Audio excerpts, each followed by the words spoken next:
Everybody wants to be a part of the culture. Until it's time to be diverse, equitable, and inclusive. So we're having the uncomfortable conversations needed to spark the change. Right here, right now.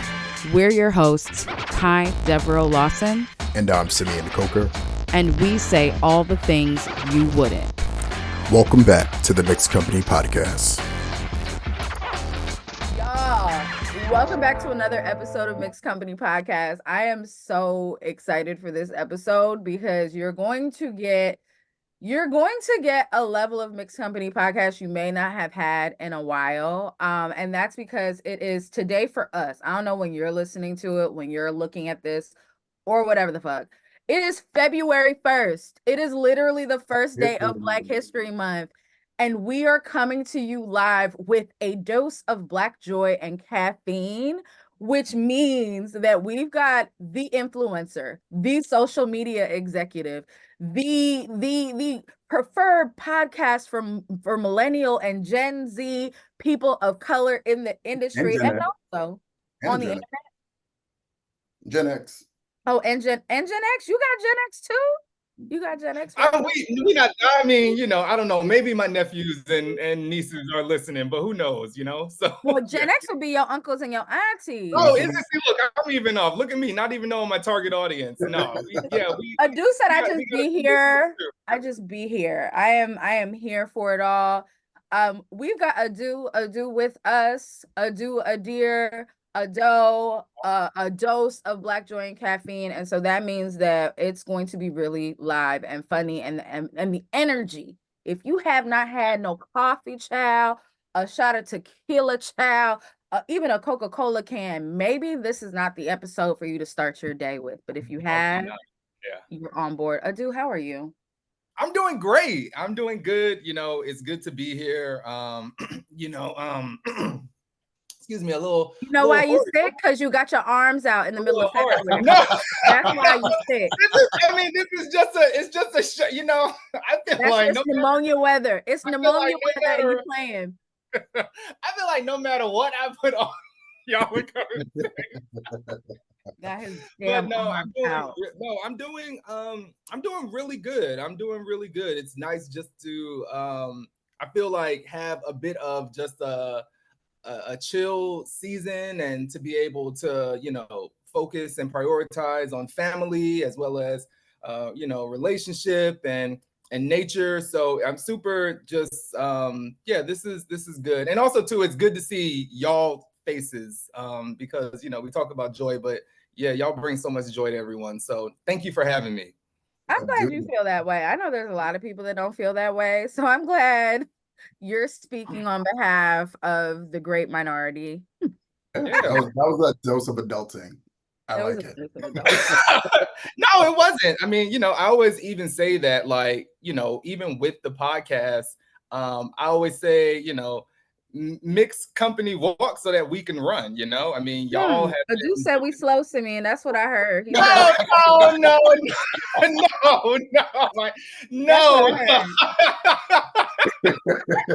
not saying that. What I'm saying is that y'all have been doing this for like close to 9 to 10 years. And so that is, that is beautiful. And I really do like that. So shout out to y'all for sure. Thank you so much. Simeon, how you feeling over there, friend? We over here with our bad knees and our millennial age, moving slow. How are you thriving? Are you surviving? The sun came out for like an hour this morning, which we needed. Oh my God. So speaking about adulting, I want you to know that's the first thing I realized this morning. Like, I saw the sunrise. First of all, I am at the age where I be up naturally at the time the sun be coming up, but up long enough to be like, it feels lighter in here. And I opened the window and I caught the sunrise, and it was absolutely beautiful with whatever those clouds are called, the stratus clouds or whatever. And the sun was peeking through, and it was a little bit pink. It was a little bit orange. It was a little bit sexy. I was like, it's going to be a good day. And then I realized we were recording with Adu. So I was like, oh, it's a sign. It's a whole sign. It's beautiful. You have to love nature. One of my favorite creators, just the earth. Yeah. I don't think people realize how earthy I am, but I'm pretty, like, I'm on the internet a lot. And I think doing the podcast that like I'm a nature boy at heart. Like I will be out there. I have camped by myself. So yeah, I love nature. You Very camped by California. yourself? Mm-hmm. Like Yeah. outside. And actually the first time that I did it was I was auditioning to be on Survivor, and that's one of the tasks that they give you.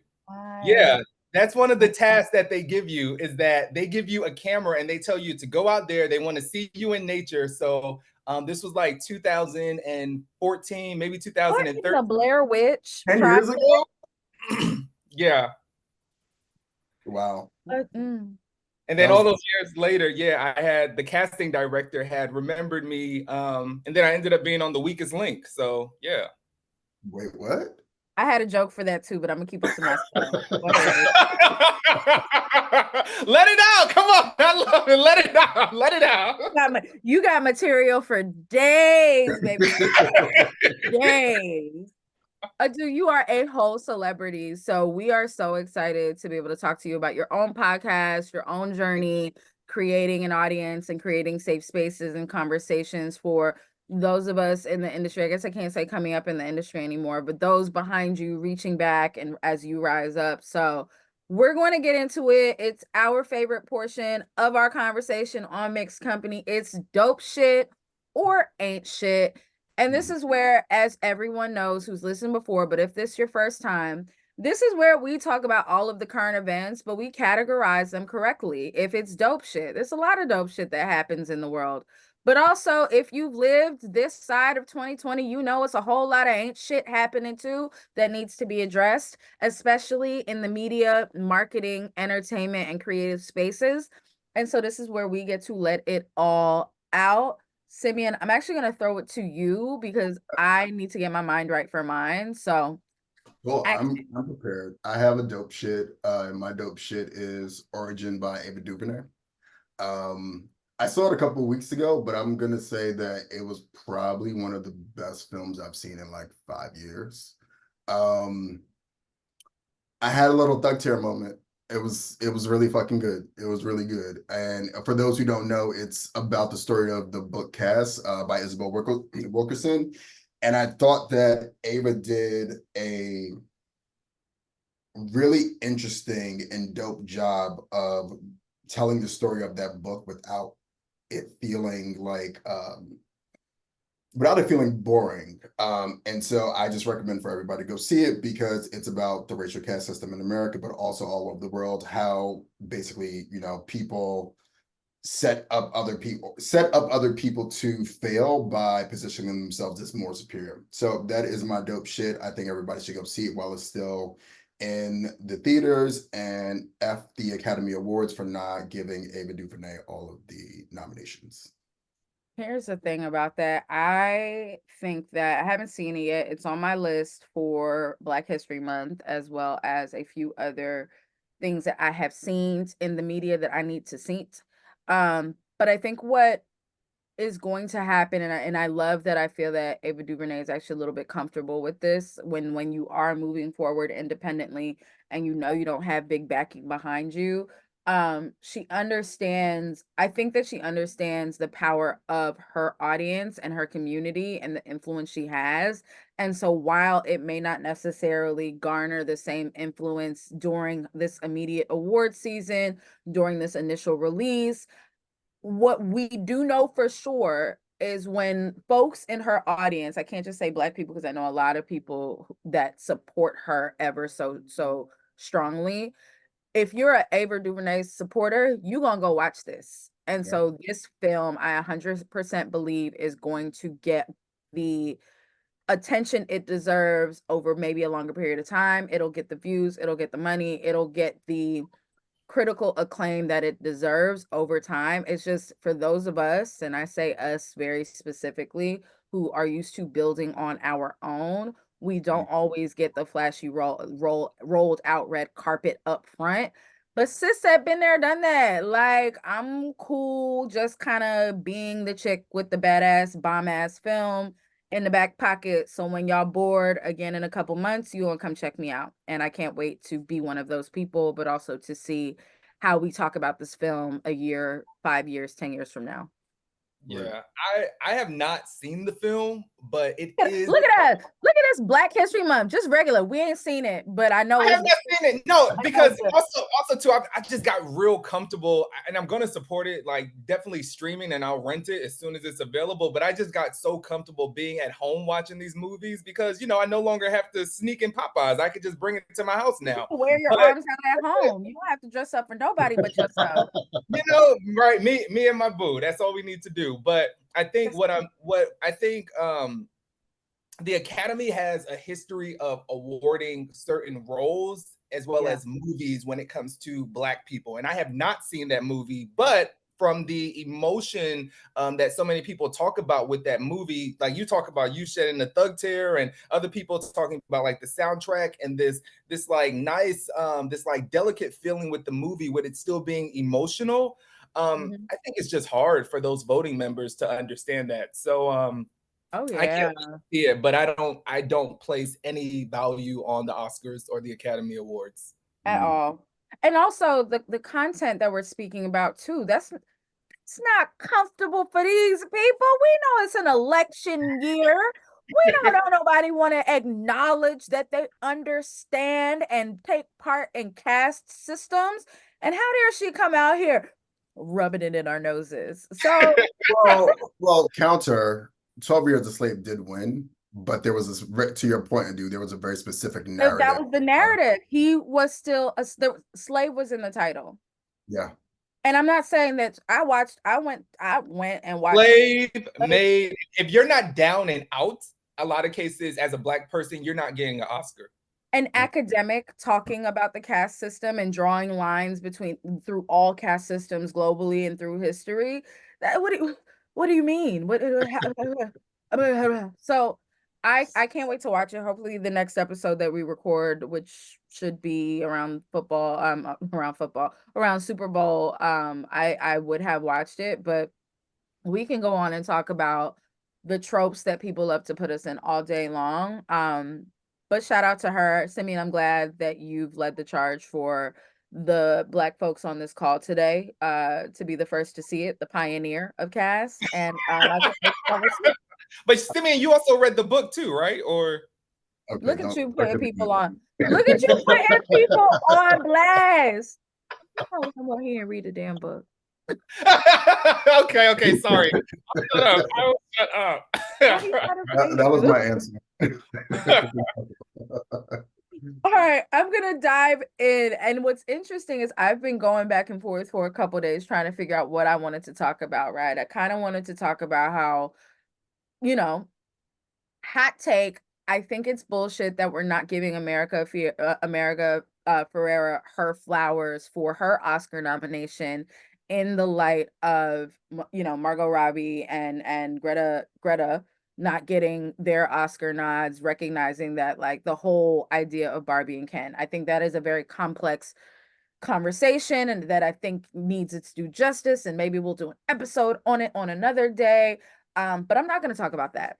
Then I was going to talk about how I thought the new Uber Eats commercial was the dopest shit that I've seen with Victoria Beckham and David Beckham, and how I think the timing of it was so wonderfully like executed, because sometimes in advertising, we don't strike while the iron is hot when it comes to pop culture. And that was just epic, epic, epic, epic. But I'm not. What I'm going to talk about, because today, February 1st, Thursday of 2024, the New York Times and the Shade Room, of course, have bestowed upon my phone the fact that Universal Music Group has removed their music from TikTok. Sis said, y'all not about to be out here not making all of this money. Got your producer all in the videos, and you not sharing nothing with me. We're keeping our music at death row. And here's why I want to talk about it. So I don't necessarily think that it's dope shit, nor do I actually believe that it's ain't shit. But I do think that it is some shit, and I'm going to tell y'all why. I'm going to tell y'all why. Here's the thing. TikTok has the TikTok craze, and how most people came to know TikTok and get comfortable with TikTok was when we were in the midst of the pandemic. And being in the midst of the pandemic and needing a way to build community, to find activity, to find some fun, folks found their voice and their footing by and candidly grew their music by utilizing social media. It's become one of the primary sources of social media that most media plans in advertising utilize, completely overshadowing, unfortunately, the utility that a Snapchat would bring, because the audiences were all built on TikTok. Boom. That's great. The problem here is it's a chicken and an egg conversation. The music that folks are bringing in, they're getting tons of spins. Like, you can't even break music on radio anymore the way you used to. I used to love radio. I think anybody that's from the Philadelphia area, you know what I mean when we talk about how much we love radio. You Oh don't no, break. Atlanta too, for sure. V1, shout out to V103, by the way. We're talking about Philly. Hold on. Okay, sorry. Don't do I had to that. give a shout out to ATL. You're not gonna all lives matter my radio station. We're not gonna do that. No, we're But if we're not. talking about radio, we have to talk about New York because But Oh, Philadelphia radio programming is a known fact, has the best radio programming. on your Hot Atlanta 97 did, every day, that's my word. they didn't break mute. See, that's a whole other conversation. Hot 97 did not break all of the music. Hot 97 played New York music, which set the taste. That's not the same as curating a set list for all day parts. Anyway, I say all this to say you don't break music on the radio anymore. Going to Atlanta, Adu, you don't break hip hop records and the strip club anymore, which actually was something widely done in Miami and Atlanta. And all of a sudden, we found this new way to break a new artist, to make a stack of money, and to build whole personalities and communities on TikTok. So then there became this interwoven activity between the music industry and TikTok, very similarly to how people were using MySpace back in I think they're calling it the early aughts now. MySpace music was kind of like the early way of bringing in music. So boom, here comes Universal Music, who, no, they weren't making the most money off of TikTok, but they were able to break some of their biggest selling records and artists, newer artists, off of TikTok. So now Sis is like, thank you for all of the exposure, which the three of us on this call can understand. How many times have people said, I can't pay you, but I can give you some exposure? Universal took a page out of the Black History Month book and said, I don't need your exposure anymore. I'm big on my own. I've been the biggest, baddest bitch in the entire world forever, as we know that they have Def Jam, they have Universal, they have tons of other record labels within this group. And they said, if you don't pay me what you owe, shout out to the Boondocks and Riley and them. If you don't pay me what you owe, I'm coming for you and I'm taking my music off. TikTok said, boom, baby, wait a minute. I don't give a fuck what you talking about. We are TikTok. We are sexy. We are bad. We are the baddies of the East. Like, you can't just take your music off, and we're not paying you more. And so Universal said, you keep playing with me. You keep playing with me, and I'm going to show you something. And today on Thursday, Universal has shown them something. Now, here's what's funny about this. This isn't the first time that Universal has actually gone after a social media platform for misusing the rights to their music and making more money off of it than they are, and inherently so are their artists. Back in 2008, actually, this is Warner Music, actually, back in 2008, pulled thousands of music videos from YouTube. Now, as we know, when we're talking about engagement, you want to engage, you got to have some music on there, you've got to have really good content, and you've got to be able to keep people entertained. And that actually lasted for a 9-month standoff before YouTube was like, all right. You got me. How much you want? This is what we're coming off of. And they were able to negotiate. What I do think is not shit is that the music industry, I find, tends to be very slow in understanding how to use marketing and understand how marketing actually does impact their artists and how important it is to stay ahead of the curve and utilizing multiple areas and platforms of social engagement to push your artists. So they're kind of stuck in this space where right now TikTok is doing what it has to do. But I also think that TikTok is going to be learning a little bit of a lesson here, because the reality of the situation is the music industry, the biggest narrative that we've had, at least since Napster, has been people not getting paid for their music. And so I do think that there needs to be some sort of intersection between, all right, music industry, y'all need to understand you can't just be assuming that, this is baby shit and we're just playing with little toys. And social media platforms need to understand, if you're monetizing at all off of anyone's creativity, performer,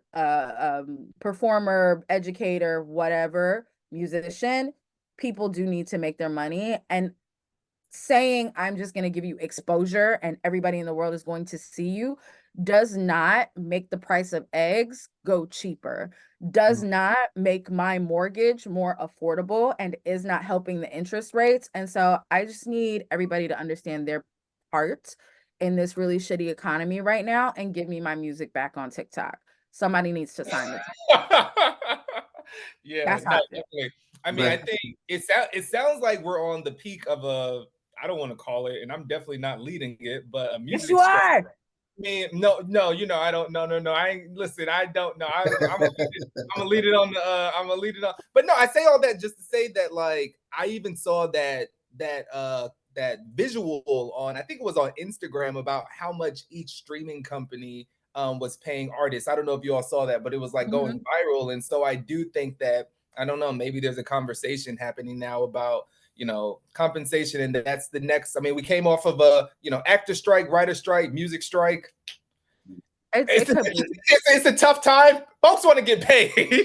Listen, once the cost of eggs went up, it was no holds barred. Yeah, Everybody is looking under rocks everyone, for their yeah. coins. So Everybody wants their money. it's about to get very, very, very real. hopefully they I'm figure it out, excited. because people be dancing to silent films until they get their music back. Not silent film. Just like that. Yeah. The renegade to silent shit. Oh shit. Maybe that'll be a boom. Go ahead, Adu. Yeah, I mean, mine is also music related too, so I think that we can cover that. And so I think it's not ish, like, it's not totally bad. But I think it falls in that pile. How do you separate the two again? What is Who it? ain't shit, Adu? Who we saying that shit? Who was it? What's their name? Who did it? You love this. Y'all love this. Let me tell y'all something. They want me to be so y'all are loving this, because y'all know I don't, y'all know. Okay.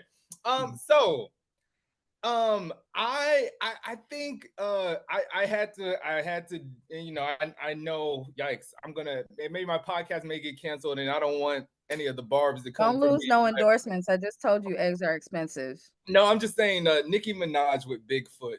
I had to just bring it up, only because, I think, music aside, I think someone that is a creative and loves to push out content, I think that it's a great lesson in just how you should be pushing out any creative project that you have and still being intentional about it. And I think that so often as creatives, it's that mix of emotion that we have with the work that we're doing and also execution. But Carol H. Williams always told me something. She said, don't ever let your emotion take over the execution, because once you do, things don't turn out how you would like them to. And I think that that's just what I was kind of witnessing by viewing that. If I look at the two difference, not even comparing the artists, because I think that Meg Thee Stallion and Nicki Minaj are both great. But as I just kind of sat there and took in the content, I just had to take a step back and just think to myself, I don't know if this was the best way. So that was what came to mind with me, is just that whole Bigfoot album and track lyrically, and I think the rollout, and also too what she was trying to achieve. Certainly an amazing music artist for sure, but from a creative standpoint, you cannot let your emotions take over your creative executions. You just can't. So what I heard is you said that Nicki Minaj and the Barbs ain't shit. Clear that Adu was the one that said that, not us. Please don't dox us. That was just a And cue. yes, and also too, I do want to. He is a No, no. Golden State a Golden State Warriors fan. I give I you am. Shout out to the like Warriors. him. Yes, shout out to Draymond. But also to Shannon Washington also has a great TikTok I was just video gonna say that. on it as well, where I was like, she captured everything that I was thinking, because I couldn't even put it into words, but I was just like what is, it's just like you see the creative before happening. So shout out to Shannon Washington too. Check out her TikTok video because she breaks it down very well. But that was just wild, especially coming off of a great album release. So yeah. It's so funny you say that, right? And for those of you that don't know, two of hip hop's and so hip hop is having a revolution and or renaissance, if you will, in terms of the majority of rappers who are getting the most shine and also who are putting out the most solid projects right now are women rappers or women MCs, and that is completely new for the genre that is literally made by men, paid for by men, and sustained by men. And all of a sudden, I don't know, I guess a lot of dudes lost both their minds and their creativity over the last few years, and that kind of opened the door for these phenomenal lady MCs to come to the table. And so we have Nicki Minaj, who's been in the game since my days back at the real HU, Howard University, HU, and I remember listening to Nicki's first mixtape back in 2007 and just completely being astonished by how powerful, how forceful, yet how playful, and how much animation and creativity that she brought to the table. And then you have Megan Thee Stallion, who has over the last, I would say maybe 4 to 5 years, has kind of established her own base, created this whole southern approach to strong, formidable lady rap that talks about all things from her personal life to also her sexuality and her empowerment as a woman, and really just being, two sides of the same coin with different personalities and coming from different generations. And it is what it is. Sisses they are not getting along right now. Okay. I don't know where the beef came from. According to Meg on her freestyle, she doesn't know where the beef is coming from either. But she said, if we're gonna take it there, sis, I'm gonna take it far. And she did. And she may have released, I don't know that I would say it is as great as an Ether yet, but I think it is definitely in the vein of one of the better diss tracks that I have heard. And it was very well produced, it was very well planned. There is a whole media rollout that is inclusive of Good Morning America. That I think there was a Breakfast Club show, and was she Yeah. Cameron Hall, or is that coming up? She been on TV, radio, media, everything promoting this track. And I think, Adu, you are spot on when you say your emotions cannot overtake your creativity, because you will gas yourself up as one of the strongest lyricists, period, male or female, to Yeah. come at a very strongly well produced, well rolled out diss track to then say, I got one better for you. Big foot, little foot, 1 foot, 2 foot. You better get on your good foot. Yeah. Felt very super ugly. Like Yes, very super ugly. it was very emotional. Like you could have kept that. And this is what I think, like, even creatives, and I think that's a good point. Like, even in our industry, a lot of people want to lean on their merit. They want to lean on their talent to carry them. And sometimes talent isn't enough. Strategy is a huge tool and resource in our business that you have to lean on as well. Because what we say before we started this, Adu, if you're gonna take a shot, you better make sure you don't miss. Because if you miss that shot, they gonna say, can't say the word in my head. They're gonna say that you're weak. That's the better way to say it. They're gonna call you weak. They're gonna say that you're not strong. They're gonna forget you have talent, and you're only as great as Yep. your weakest link. You know that. Yeah. And so Why does he know that? he was on the weak. Oh, Everyone's Come welcome. on, Sim. Wake up. Keep up, Simeon. Keep up. Yeah. You're That only was good. That was good. your weakest link and your weakest rhyme and your weakest piece of creative. And so if it's not strong, it's better to not release it and also not have a meltdown for 72 hours on the internet, but definitely better to not release it than to try to be like, at least I'm in the game. There are no second place participation in this game. especially not a meltdown in 2024, because that they're never ever going to forget that. She's a meme forever. Forever. That's why she didn't show her face. It's just not. Yeah, I just didn't think it meant it. So yeah. So that was mine on there, and I do have an honorable mention, but we don't have to talk about it. It's just an honorable mention because it's not often that I get to say stuff ain't ish. So I was like, who else saying shit? Who else is gonna dox you? Well, this is actually just an entire brand and movement, and I apologize if either one of you have any, but Stanley Cup. That was the only honorable mention. Like the Stanley Cup stuff. I'm just like, is that what you're drinking out of right now, Simeon? oh yeah, is it? That is what he's drinking out of. It's the hitch. No, I'm messing around. He looked down. I was like, ooh. No, that's not it. So that's my honorable mention. But yeah. So you think they're not shit or you think they're dope shit? I don't think they're ish. Yeah, I don't think they're anything. I don't think they have nothing going on. I don't think it's nothing happening for it. Now you got to say why, because they are the baddest. They are the baddest cups right now. You could fit a whole bottle of Chardonnay in a Stanley cup. I just think I think in terms of like just I don't know. It's just I think seeing them in the most awkward places where it's like at the gas station and somebody has it on top of their car or at the gym and somebody puts it in I'm just like, why are these big cups like just everywhere? Maybe it's because they feel like a trend and not a brand. Like there's no real identity behind it. It's just everybody wants it, but people can't necessarily articulate why they want it. Yeah, like it's a trend. Like we know that it's going to die down at some point. And for you, who's a seasoned marketer, this just doesn't align with your values. Yeah, and also dying down is interesting because they also started hiring a ton of marketing positions. So shout out to them. They want to capitalize off of the TikTok trend. But yeah, very interesting. Too little, too late? Too little, too late. Maybe. We'll see. We'll see if people are going to the parks with picnics and Stanley Cups and bottles. If it don't translate to that, then I don't know. We'll take it day by day. So yeah, that's my list. That was fun. I appreciate that. I love that we gave you a platform to bust shots.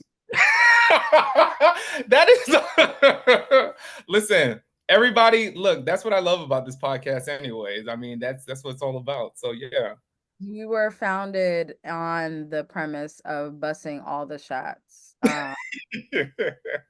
This is what we come here for. But speaking of being founded on premises, you have founded a podcast that I would say has been a wonderful evolution of having thought leadership platforms in advertising, particularly coming from those of us who are not traditionally, or at least, don't worry about my recent past, my past are not traditionally coming out of the DE&I space, who actually work on the ground, who understand the process, who have an affinity for marketing and the creative process and how this business actually works, by founding a dose of Black joy and caffeine. Adu, you have done so well over the years, and you've built this platform, and it is wonderful to see you rise. And so we want to talk about that. We want to see how it's been going, how we got here, and where you headed to. Is that okay with you? I think Adu is one of the hardest working men in advertising because you're on season 8 and you started in 2020, and we're trying to figure out how. It's the caffeine. It's the caffeine. Because I'm telling you, Black Joy don't take you that far that quick. Black Joy be having me ready to go back to bed. Listen. Yeah, it's I mean, it is the caffeine. I mean, I think it's the people that really fuel it. And also too, I think it's my love for us and seeing that we exist, you know? So there's never an excuse about what doesn't exist when there's 150 plus dope Black people that, you know, are thriving, you know, within this industry. So yeah, to be in season 8 is amazing. And like when I first got started, I didn't have seasons, but I feel like around season 2 is when I realized I'm actually trying to tell a story. And you know, I never even I never talked about this, and Let's talk about it now, because what I want to know is your inspiration. How like even the title and how you got here. Tell us about that narrative, that story, how you got there. Tell us the origin story, if you will. Yeah, so the origin story of A Dose of Black Joy and Caffeine was because during 2020, I felt like those were the only two things that were keeping me going. Was Black Joy and literally coffee. Like, I'm being just serious about how much coffee I was drinking. That was whether that was doing projects. I think we were working a lot. I think that was also my family, friends, you know, you all, you know, ADCOLOR, everyone, like that was the Black Joy. But when I created the podcast, it was also a time where I saw so many of us, when you think about, you know, a lot of industry leaders such as the Bozeman St. John or Tiffany R. Warren, or just a lot of, you know, familiar names, they were being tapped by publications. And it felt like the publications and the PR and comms during this time were just talking about Black trauma. Like they were going straight into it. And it was a little cringy to see these individuals that I know and that I love on a personal level be dehumanized. It was almost like, let's just talk about trauma, you know, like let's just dive into it. Let's dive into it without giving any background into what they are, who they are, what they accomplished, and what they actually need. So I wanted to take a step back and just say, well, let me, you know, create A Dose of Black Joy and Caffeine. And it started off by me wanting to still talk about marketing while talking about things that bring people joy. But it definitely has evolved since the early stages. I mean, if you listen to episode 1, whew, that was fun. It's called growth. Growth. Yeah, growth. Yes. So how do you curate those discussions that prioritize positivity, right? Because what you're saying is 100% right. And this herein lies like the difficulty of that balance. It's the middle of 2020, and there are some people who were literally, if you did not address the trauma that was on our 3 to 4 to 5 inch phone screens, they were saying that you are not supporters of Black people in this business. You, however, are saying, whoa, whoa, whoa, whoa, whoa, whoa, whoa, whoa, whoa. Before we start to talk about all of that, there's some good things going on in Black marketing life too. So how do you curate discussions, and what's the importance of you curating discussions that focus on the celebration of, Yeah. of Black joy, as opposed to just diving right into that trauma? Yeah. Well, let me first say this too, that we are today one of the very few organizations that maintained our commitment to DE&I in 2020. You said a few. There's 2 others. You said a few. You said a few. So let me say that. There are 3. Because I think counted very less than that, but go ahead. Yeah, exactly. I'm being sarcastic there for sure. But yeah, you know, so I wanted to go on record. But I think the makeup of the show is me, you know, when we talk about joy, it's me focusing on not who those individuals are at that moment, but it's who they were. And so when I talk about who they were, it's really tapping into everything that's a makeup of who those individuals were. I love diving in deep, when it comes to the guests that we have on, really tapping into understanding, like you, for instance, what was it like growing up in Philadelphia, diving into and so many different things, because I think that that's the joy that also through this hustle and bustle of advertising, marketing, AI, tech, PR, the titles and what this industry is, I think is all everything that we're working towards for our livelihood, but it's really not who we are. And I think even on season 8 we just had Louis Carr on, who is president of sales for BET, and we talked about him being a track runner, and I think that so much of him being a track star is really it shows the endurance that he has within the industry. So on the podcast, it's really focusing on who the individuals were, not who they are right now, because I think who people were is the foundation of such joyous memories, in their life. What are one or two of those moments where the Black joy was just so notable that you want to like highlight or celebrate, like that stick with you, that you want to everyone to know about? Oh, with me personally, or with the guests that have come on? With the guests, like a moment that is, and I would say a moment that made you go, oh shit, this is why I do this. Like this is why I continue, because eight seasons is a lot. I believe you're well over like 100 interviews at this point, right? So like, what is a moment that made you go, yeah, this is why I do it. This is what I want to keep spreading within the industry, because it personifies Black joy and caffeine. Yeah. Oh, man, I think there are a few episodes that come to mind. I mean, all of them are great for their own reasons, but I would have to say episode 1. I would have to say episode 1, which was with Adrian Octavius Walker. He is an amazing photographer, but I think the reason why is because that conversation really allowed me to understand the potential of the podcast. So I think episode 1 comes to mind. Also, too, when I think about Black joy, he was talking about his life and things that he was doing, things that were actually, during that time making him feel very, very just like satisfied within his life. And we were also able to talk about building blocks in his life while still talking about the industry. So that's one that comes to mind. I think another one that comes to mind is certainly Bozeman St. John, who is, a great friend. But I think from the standpoint of all of the elements that were happening during that time, I think that was the time where, she was just venturing off from leaving Netflix and, starting that. But I think it might have been within that same week. And so to be honest, I think when there's transitions or different things happening, you never know, people are even going to show up on the podcast. And it was great that she still showed up. So it's like, if she could show up, for me in this podcast, I could show up for everybody every single day to really encourage them.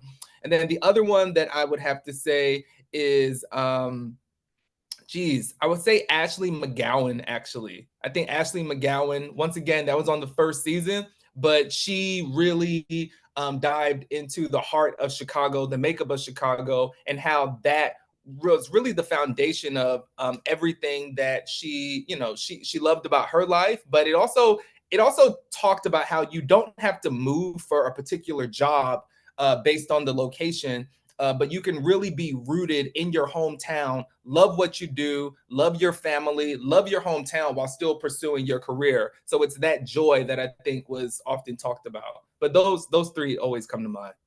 I see he didn't mention you or me, Simeon, so I don't even Oh know. no! Oh my God! They were also on the podcast. Oh my God. I felt like that's too easy to do here. But I'm yeah, just playing. I'm just playing. No, I love that you bring that up, and I think you've named some really heavy hitters. You've had some fantastic guests on your show. And I think that speaks to your level of visibility in the industry as well. thank you. As Simeon said, we have a celebrity. No. On the show. Okay. You've been recognized as AdAge's 40 Under 40 honoree. You were also a nominee for AdColor's Influencer Award last year. And these are both very significant achievements.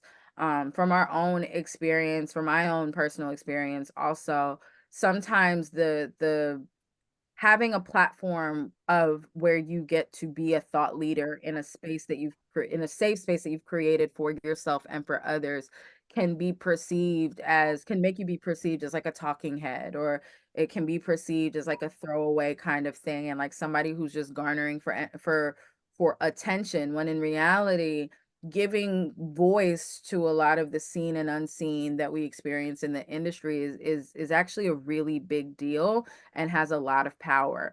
And so I'd like to get a sense from you how you feel that your accolades and your influence and your approach to hosting a podcast that's rooted in the joy of Blackness for those of us in marketing. How does this impact the industry and the world of advertising and marketing as you see it today? Yeah. Well, let me first say this. I love that question. That in terms of like talking head or attention, I'm telling a story. I think that that's the biggest thing. Right now, I'm telling a story. I know what season I'm actually going to end the podcast. Like, I think everything has a beginning and an end. Yeah, I did never mention that, but yeah, I know what season I'm going to end it. I don't think that I think that, when you've told a story and you actually have the guest there, then it's like, okay, it's time to end it. So that's coming. Um, but I think in terms of overall impact, it's really acknowledging first and foremost the talent that is out there, the talent that is in the industry, and also the talent that is capable. I can't help but to think about all of the people that have been on the podcast. Black people, knowledgeable, degrees, some without degrees, artists, but then think about all of the other HR, people operations individuals that are constantly saying that they don't exist, or this is why Don't get me started on that, but keep going. they did, yeah, that they don't exist, and this is why they didn't get the job. So the podcast is a very settle, forget you, you know, that I don't care what you're saying. I know that these individuals exist and here's where they are. And I think to also really talk about out loud different problems that we're facing as a community, as a Black community. I always say that every single season you can understand what's happening with the industry based on the doses that everyone is saying, because that always changes. Every episode I ask people, well, what would you like to give people a dose of? And sometimes those doses are so consistent where people say we need reassurance, or we need more money, or like like it always comes something, or you know what, we need rest, or sometimes you know what, we need joy. And I'm like, okay, maybe things are kind of settled here in the landscape. Maybe I should be outside a little bit more often. But I think in terms of adding value to the community, it's really adding value by allowing individuals to see themselves in others when we think about a younger generation that's coming up in the industry. And I think the other value is for it to hopefully be a talent pool, for people operations and HR, and also a place to research different individuals, which I've seen brands as well as companies hire photographers as well as other people that have been on the podcast. So that's nice. But yes, I do have a timeline. I do have a season that the podcast will be ending. And that's the end of that chapter, because outside of this, I have a complete 9 to 5. And I think I have not been around the bush around, my personal career goals too, which is I want to be a CMO. And so that's something that I have to work towards day by day. So yeah. What are because you've already had 5011 people on your podcast, and as you were saying, But you could really start his own LinkedIn if you really look at it. Y'all are so silly. It is what it is. And so you've been collecting all of these an industry griot, if you will, right? You've been collecting all of these stories, and I would imagine that there have been so many lessons or gems that have been dropped that you're like, okay, these are gems that are sticking with me, that I utilize in my personal life, that I utilize in my job. What are some of those gems that you're like, you know what, this is wisdom that is going to stick with me for the rest of my existence, that I want to share with other people? Ooh. I guess on the mixed company, podcast, you could bring it. So the first gem, I don't know if it's as much of a gem as a harsh reality or something that hurts. But I would have to say that this industry does not care about Black people. This is a place to say I it. can't lie. The moment there's a difference between knowing it and knowing it. And knowing it, yeah. Know it, it does hurt. Yeah, that is the first gem. And the reason why I say that gem is because it's consistent every single episode where I'm just like, it doesn't go away. Even the person that starts off the most joyous. So I think that that's a gem that comes to mind. I think the other thing too is staying in your lane and staying the course. That is the other thing. Some of the most talented and brilliant individuals that have come on the podcast, they stayed in their lane and stayed the course. And that's also been motivational and helpful for me because we see so much. But I think that is one that really comes to mind. And I think the other thing that I would say is just equity, really asking and knowing your worth and what you're getting. So I would have to say those three things, really understanding that this industry does not care. They're not there yet. It's going to take a whole lot, even probably when I'm 10 feet, 8 feet down, 6 feet down, whatever that looks like, where it's still happening. And then I say staying in your lane, staying focused, because I always say when you try to go into too many lanes, it's just like you're actually getting more distracted. So that was always great. And then the last one is just really equity, making sure that you are being paid your worth and that you're getting what you deserve to. I think it's so interesting that you bring that up on the first day of Black History Month in 2024. I know. 4 years after. It just worked out like that. I say, Simeon, like we're literally gonna have to release this like today so that the relevance stays fire. But it's just interesting that you bring that up because we're in this space where there are actually there were a lot of people, places, things, businesses, all of it, gaslighting an entire cohort of professionals to believe that, no, we've changed. Oh my gosh, this is like, no shade, but this was what's love got to do with it? Like this is literally a really bad Lifetime love movie about, and it's a toxic, abusive, unloving relationship with Black culture, with Black professionals, with Black people. And could I say just really quickly too?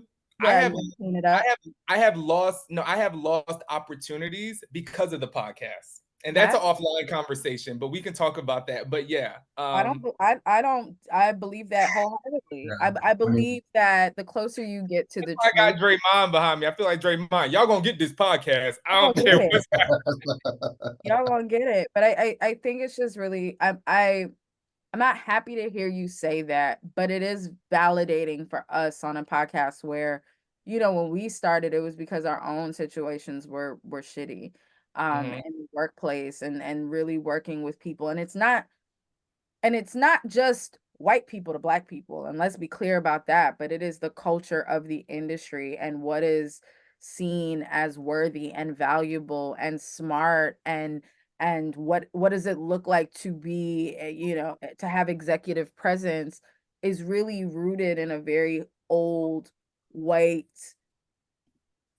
supremacy point of view, where so many of us and a lot of the people that you've talked to they've had to figure out how to overcome that. And it's always painful to see that. And for you to continue to doing season after season after season, knowing that you're going to get people that tell these very similar stories, and that is recorded somewhere on social media, on the podcast, and wherever you can get your dose of Black joy and caffeine, that keeps it real, and that makes it a lot harder to gaslight this next cohort of Black professionals that come into the industry. And so I commend you for continuing to make sure that those stories are real and not watered down, because this industry will throw up a Black square, create a Black BRG, and set up a Black diversity, equity, and inclusion leader in a heartbeat to try to tell you that you're wrong. But everybody else that has stepped foot in this industry for longer than 5 seconds will tell you that they've had very similar experiences for sure. And I would actually commend all of us on this call because the fact that we're doing this, I think sometimes we kind of, because we live and exist in communities that are they're rich, right? Like they're rich in community. We have AdColor, we're in New York, you're in the Bay, but there are people in the middle of the country who are in this industry who don't have the sense of community. And so for you to, and for all of us on this call to validate those stories that they're living through, and they probably feel like they're going crazy because that's what gaslighting does. Yes. For them to have this as a resource, I think the impact of that is priceless, right? Because now whenever they come across your podcast or our podcast and they hear something that's extremely relevant to their story, they know that they're not alone. They know that they're not crazy, but they're also getting that sense of community from a distance, which I mean, we just need it. Like we can't exist within this space without having community, because if you don't, like, it will just push you out and it will drive you crazy. And when they talk about not seeing a lot of Black people within this industry, what they don't talk about is the people that were here that left because they were traumatized from their experiences. I think, what you do, yes, it's a podcast, yes, it's content, but on a deeper level, I think that people need it in order to basically survive. Yeah, thank you. I appreciate that. And I hope and I think it's helping even senior level individuals, Black individuals, within the industry to where, you can also find out a lot about what to expect. I think having that junior level mindset looks completely different about what gaslighting looks like versus as you continue to, climb this quote unquote corporate It ladder. So I looks think like $10 million a year commitments that are never fulfilled at the holding company level. That's what it looks like. It looks like look at all of the first Black whatevers we've hired. yeah, Where are yeah, they 2 years later? That's You what know it yeah, the nice thing that's about you gaslight. mentioning the older senior people. I remember when we first started this podcast, we were getting a lot of side eyes. Yeah. And their temperature toward the podcast, or I would say there have been temperatures toward the podcast that have softened and warmed up.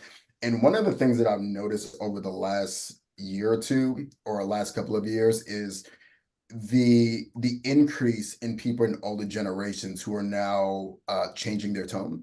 They're sick of the Being shit. They're sick of the shit. I like it, but I've seen more and more change their little bit of tone. that's a big shot actually. Yeah. What? That's a big shot that you just took. Yeah. Oh, They what that? they've softened up. There are a lot more people who Oh, are open to more openly speaking about their experiences, more mhm. openly talking about how they deserve to be treated more. And and to be clear, Adu, because I know you said 150, you have interviewed executive level talent Yeah, across the board. When we're talking about diversity, equity, and inclusion, and we're talking about all of these pipelines that these HR chief people officers down to the chief talent acquisition officers, down to the head of talent acquisition, down to college recruiting, will tell you, well, we have to start at the junior level. Yeah. No, that junior level have the shortest tenure in the business. And so they cycle in and out. You literally have found nearly 200, because I know you're working on a new season, but nearly 200 folks who have had 10 plus years in the business, Yeah. 25 years in the business, like real institutional contextual knowledge of creativity and culture at its intersection, where these same people that you're talking about, and I have like 6 in mind that I'm busting a shot at, and I know that they slow and they're not going to catch it, so it is what it is, and I hope they hear it one day and they know I'm talking to them, but that will sit there and tell you to your face that, well, you're right. It's not that we can't find them, but I just don't think I can get them hired. This right. industry is so lucky that everyone who has stayed in a role far too long hasn't gone off and started their own company, their own agency, that there is not an adjacent Black advertising industry like the way Black Wall Street in Oklahoma was kind of mimicking the Wall Street and the Main Street of they are so lucky Yeah. that our Black executives haven't gone off and started their own entire industry. It would cripple the talent. First of all, it'd be more fun to work at, and so everybody would be working there. Second of all, it would win far more awards because what are they doing constantly anyway besides stealing Black trauma and making creative out of it and submitting it for Cannes Lions and talking about, oh, we care about this community, when in reality you just wanted the award. They're so lucky. And so I always appreciate the level of talent that you bring to the table. You. Only I that we're more than interns. I, well, listen, I appreciate that, but it has certainly been harder season over season to bring on that talent. And I don't know if that is the content or the visibility, but I know first starting off, I did not get as many, hey, my boss needs to see this, hey, check this, that. So like I said, I can always tell the sentiment of the industry based on the guests and what's happening, because I would say the last 3 seasons there have been multiple guests, which, like, I understand it, but I also think that in my head, I'm like, okay, is your manager trying to reduce your visibility and you having that industry, leading voice out there? Why do they want to see it now? Or why are we editing and why are we doing this? Or, Not always a manager. It's it's a not. it's a head of communications who's trying to minimize Yeah. what people know about what's happening on the insides. It's a head of marketing that might Yeah. be doing it. It's a CEO. It's a jealous chief Yeah. diversity officer that doesn't want people out there getting more awards and accolades than they are. Listen, it could be No, anybody. I mean, these last 2 seasons, it has been very rough to actually get guests on now, because that's what. But first couple of seasons, we were come on in, let's hey, we were dancing, I had a theme song going, but now it's like, oh, okay, it's And you something. persist.